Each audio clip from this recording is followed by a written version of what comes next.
Hi, welcome to another episode of Start the Week with Wisdom. I'm your host, Bridget Burns with the University Innovation Alliance. And I'm Doug Lederman, editor and co-founder of Inside Higher Ed.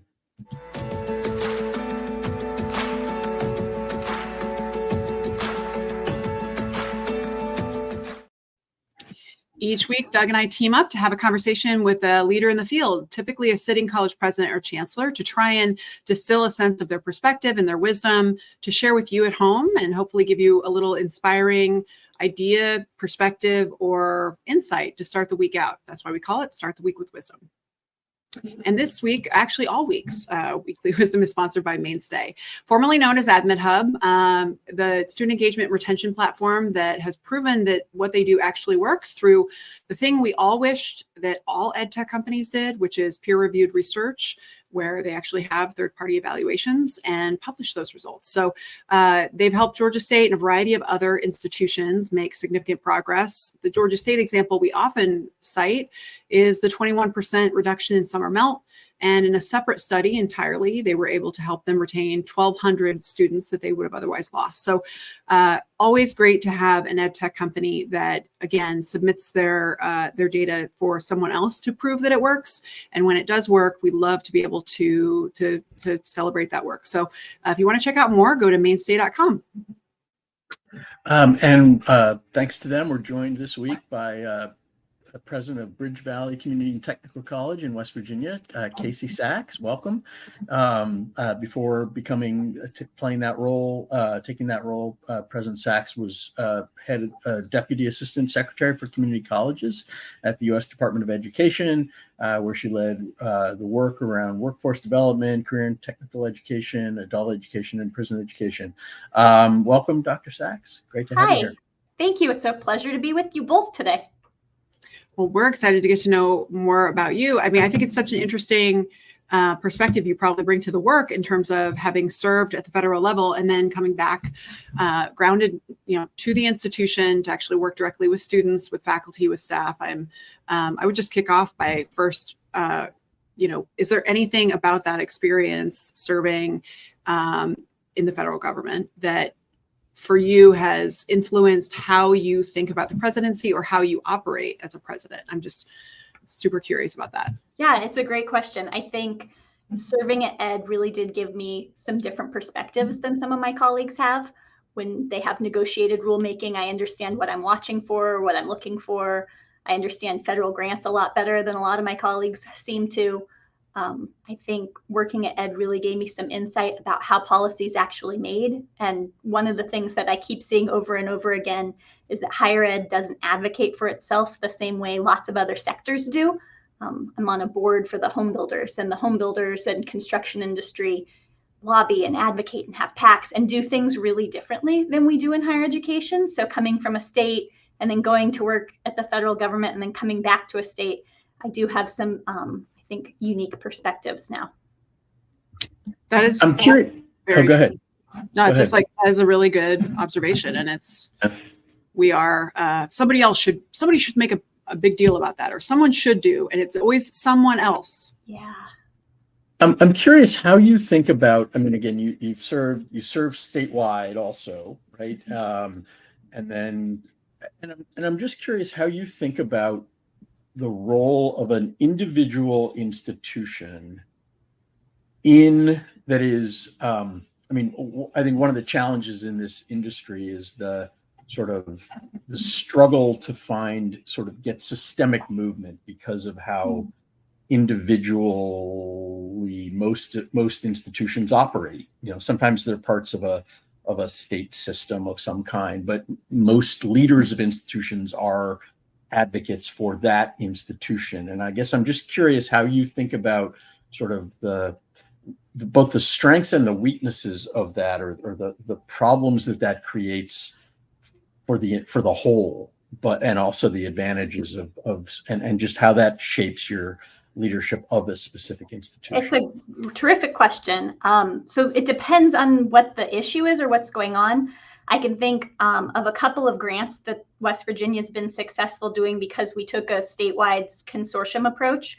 One of the things that I learned at the federal level is that when states compete within themselves, you're less likely, everyone loses the award. But if you're able to come together and say, this is a community college project, and half of the community colleges in the state are all going to do one application, you're a lot more likely to find success. And so when I came back, I wrote a Strengthening Community Colleges project in collaboration with some colleagues up in Parkersburg. And we submitted it under Parkersburg, not under BridgeValley, because you can see the points, you can see how the feds are going to evaluate it. And we knew we'd earn 3 extra points if we submitted as Parkersburg instead of BridgeValley. And that got us the grant. It made all the difference. And so sometimes it's that collaborative approach and figuring out that's going to be more successful. And so we've got to go that direction. And sometimes it's having the flexibility to be a single institution and getting to do something innovative because maybe your colleagues are afraid or they don't feel like it's the right idea or the right time for their institutions. And that can be okay too. We started a charter school in the last year, and that happened because that was the reality for our environment in West Virginia. And that gave more students opportunities to do dual enrollment and college enrollment and early college. And it's just, that's what we needed to be able to structure it in West Virginia. And my colleagues are really interested in what I'm doing, but sort of watching me like, great, you go out there on a limb and try this new thing, and we'll see if we decide we're going to replicate it in the future. I think that's super interesting that one, it's the right perspective, but that skill of being able to filter out like, hey, listen, I'm going to sidebar the needs of just all of these constituents in my ear, and I'm as the only audience, and I'm going to think about the bigger picture. I do think that you might uniquely come because of the vantage point you've had of seeing the effect. Like you've seen what ineffective advocacy of institutions kind of falling all over each other, only thinking about their institution. You've seen how bad that is. So I wish that more campuses had that ability. It's just so challenging, especially for newer presidents coming in, because they're like, I got to keep my board happy. I got to keep my students happy, my faculty, my staff, the constituents, the policymakers, and then it's like, I think it brings this insular vision of being obsessed with the boundaries of your own institution and like this inability to recognize, to shift altitude, to like zoom up for the purpose of the outcome. So, and I think in that space, everyone's never going to be happy. And so it's doing the right thing and figuring out what's going to be best for your institution. And when that aligns with what's also probably best for your state or best for other institutions, that's when you should do it together. And when what's best for your institution, I mean, so when I came back to West Virginia, I recognized that we needed some serious facilities upgrades in nursing. And so I went to our governor and said, we need $9 million for a nursing project. And what I got told was, how about I give you $3 million? We got $3 million that none of the other colleges got. And so that was a huge advantage for my institution. Would I have loved to be able to have said, there's 9 of us and we all need $9 million? For sure. But what I had the opportunity to do was to advocate for my own institution that day. And I think we ended up with a really good result. That's super helpful. Doug, do you want to jump in or? Go ahead. Keep going. I want to shift to you as a leader, just broadly. I am always so curious about the models for leadership that people see before they become a leader. What for you has informed your leadership style, right? Because some of us, it's because we have seen a great leader, and some of us because we have not. And it's the absence of it that we're trying to like step into. So I'm just curious about your leadership, your approach to leadership, and what has most informed that. So I think a really early formative experience for me was around horses. When my family did not have horses. They don't even like horses. But when I was 8, I was in the car with my mom and we were listening to public radio, and there was a story about a group for kids that was like a drill team on horseback. And I heard this story and I heard about these other kids that got to do it. And I dug in my mom's purse and wrote the phone number down on my arm and called when I got home and signed myself up for it. And then told my parents, on next Wednesday, you're going to take me to this thing so I can sign up for this horseback riding group.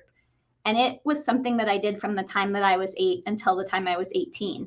And I still to this day ride horses. And they're incredible because while horses can't talk, it is absolutely a partnership. And so that's something you learn really early on. And in figuring out how do I lead with this horse who I'm now partnered with.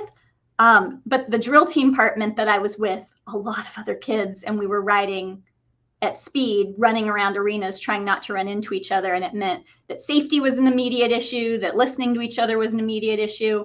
And that was formative for me. And certainly you asked about good examples and bad examples. I think both of those have been incredibly important. That the bad examples are often the ones that you sort of hold in your mind and you think, I don't want to be that person. And so how do I make sure I avoid it? And then some of the good ones are people who I've hooked into as mentors for my whole life, that there are people I can think of who they have particular skill sets or strengths. And it's great to be able to call them or text them or say, I need this particular thing. And can we talk about this because I'm struggling as a leader right now? There's probably a joke in there about the advantages of having a partner who doesn't talk, but I won't make it. What has been early on, you're still youngish. You've had a lot of diversity in your career. Is there anything that has surprised you the most about the path you've taken and sort of how you've gotten where you are? I mean, the fact that I work at a community college is probably on that list for me, Doug. I thought I was going to work at a four-year institution for my career. And when I got out of school, it was the 2008, I finished my PhD and it was 2008. And so no one was really hiring. And my mom was sick and I needed to be in Colorado. And so there was really no one hiring in Colorado. I emailed the local community college president and said, I'll work for free. Give me something meaningful to do. And that turned into my career. Mm-hmm. That is certainly up on my list of surprising things. Getting called to work at the Department of Education was a complete surprise. That a former mentor called and said, I need someone who is a community college person. Can you come be my expert? So that also maybe ranks high on my list of surprising things. So you've had a chance to do so much, and there's like a breadth and depth to it, but I'm just curious about if there's one particular experience or kind of moment that for you is like if you had to pick one thing you're proudest of, that as a leader is kind of your touchstone. I'm curious what that is. I'm really proud of my work at the Department of Education. The Perkins reauthorization was a big deal. It touched every state in the nation. I'm really proud of the way we leveraged CARES funds when I was there. So when the coronavirus hit and we got CARES funds, Secretary DeVos was likely to spend all of the discretionary funding on charter schools because that's so much of a focus of her work. And I was able to go in and advocate for workforce development and workforce programming. And we ended up spending half of the discretionary dollars on workforce programming. And it's because I was able to be in the room and say how important this was. I'm really proud of that work. And then certainly as a president, I'm just incredibly proud of my campus and this community, that being brave enough to open a charter school and to figure out how to get more high school students early college experiences has been tremendous. And it's been so much fun to see students and parents get access to programming that you see in all kinds. I mean, North Carolina has completely scaled early college. We're not creating something that's novel here, but it's novel in West Virginia. And so it's really tremendous that this has been a community that's trusted me enough to come along and say, yes, this is the right thing to do for our students. This is sometimes the flip side of this, of what you just talked about. But is there an experience that's been very difficult or challenging or frustrating that you've had to navigate as a leader, but that still helped you?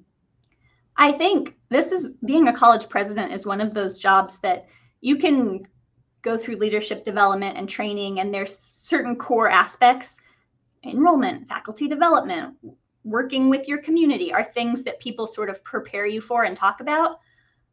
No one prepared me for the fact that I was going to inherit 300,000 square feet that were vacant, and I was going to have to become a quick expert about construction and trying to get rid of vacant buildings. We toured one of my buildings early on when I got here, and thought that there might be a meth lab in one of the vacant spaces, and so had to bring in the drug dogs and the bomb squad to make sure that it wasn't true. And that day I felt like I was probably the only president in the country who could definitively say that I did not have a meth lab on campus. I think it's some of the, like, certainly no one told me to prepare for that. And when I talk to my colleagues who have been at this a while, they say similar things, that it's sort of those no one could have told me that this was going to happen kinds of things that you're like, whoa, I sure learned a lot. It is so interesting that like the, even if you get a PhD in higher ed or otherwise, it's not, you don't learn about building space allocation or really navigating athletics or any of the things that are the things, the real hurdles that are, you know, bring you to your knees as a president. We focus on the stuff that's like the history and, you know, learning all the facts and the figures, but it's that, you know, meth lab in your basement that really we are not doing enough to prepare people for. And it is always it's just the curveballs. I'm sure, I hope there's a space in which you have been able to share what you learned from that experience with others, because it seems that the sector really needs more practice sharing about that stuff, right? Like, we've had enough professional development about how to like have a conversation with your union.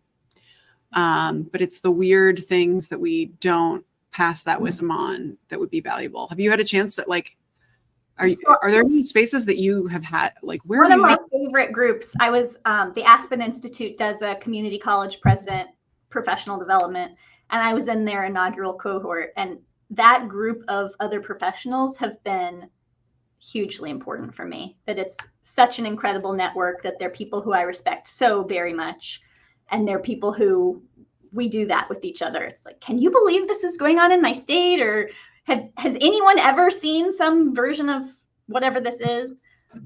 It's pretty practical and pretty important to have that group that you can tell those things to. I ran into Josh Weiner this week at Achieving the Dream, and he was about to go to the gathering of those fellows, and he was like, it's the most electric, loudest room you've ever been in. These people, they are so excited and they love to talk to each other, and it's like so invigorating. So everything I've heard has been just rave reviews about that program, and shout out to Aspen for running something that's so valuable. And we've had quite a few folks who've gone through that on the show. Yeah, I can't say enough nice things about it. It was a terrific experience. This show is sponsored by the Aspen Institute.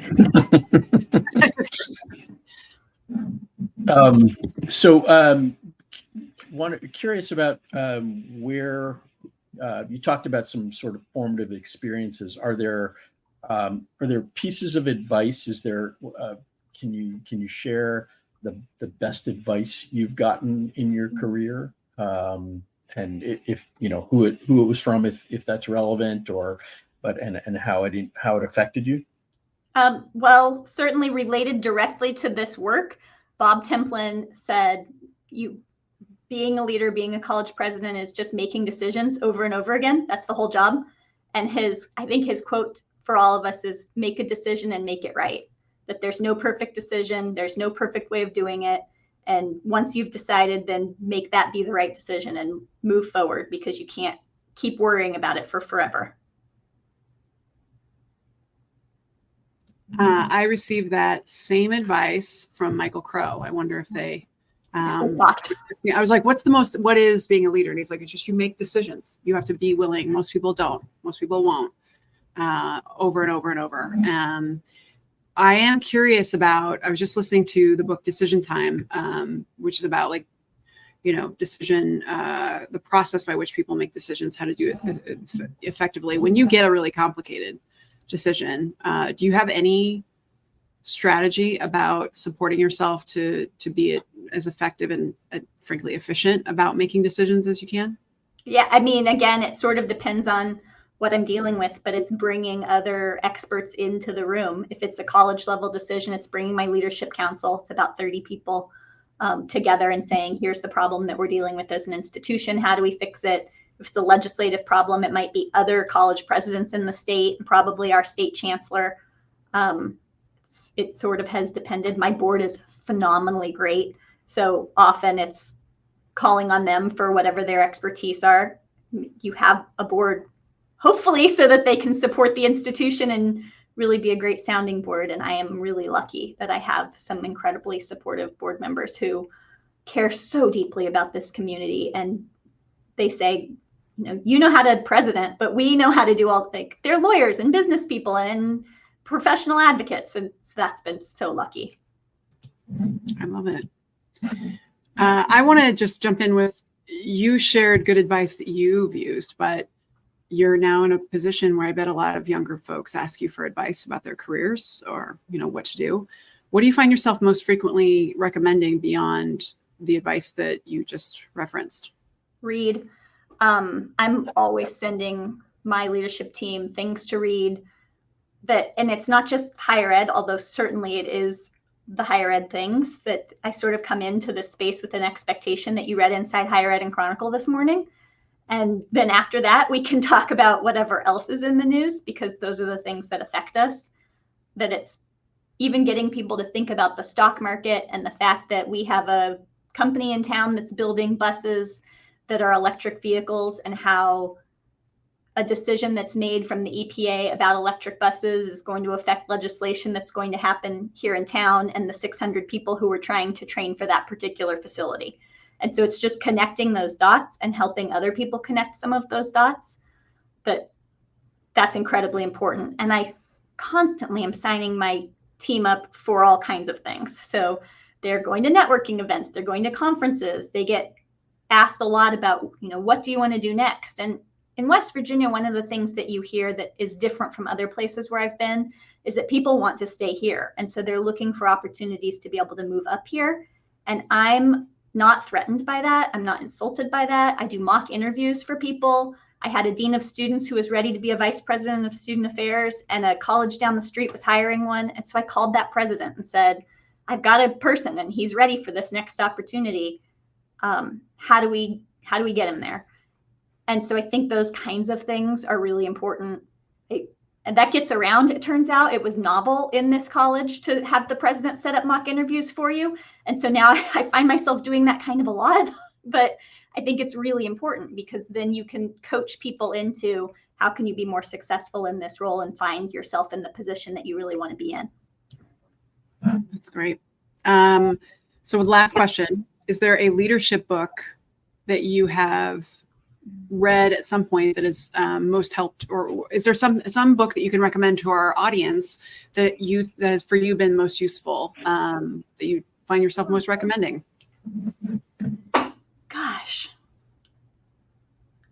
there is a book called The College Administrator that's actually quite good. It's quite good. The books that I find myself recommending most to people around me right now are often classic literature. I think classic literature is classic for a reason.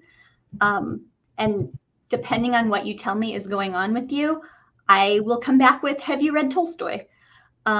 Do you know about this Dickens novel? And I love those things. And so often, especially in my space, we're really practical in community colleges. I'm teaching people welding and diesel mechanics and electrical engineering, and those things are wonderful. And my students in those areas aren't reading a lot of classic literature. And so my advice often is around something that would expand what you're thinking about, to give you a different or more broad perspective. Love it. That's great. And you're not alone. We've had quite a few presidents suggest, we're still remembering that Freeman Arowski likes to read like French literature in French. And it's quite a flex. He would like to show you that he knows French, and it is impressive. He definitely stands out as one of our interviews that left an impression. So, well, it's been really lovely getting to know you, President Sachs. Thanks so much for sharing your insight and perspective, and for your service. Thank you both. To West Virginia and your students, but also to the country. For those of you at home, I hope this has been an insightful and informative conversation. We look forward to seeing you next time. And Doug, as always, you're one of my top 5 co-hosts this week. And you get rave reviews. Back at you. All right. I will see y'all later. Thank you both very much. Thanks.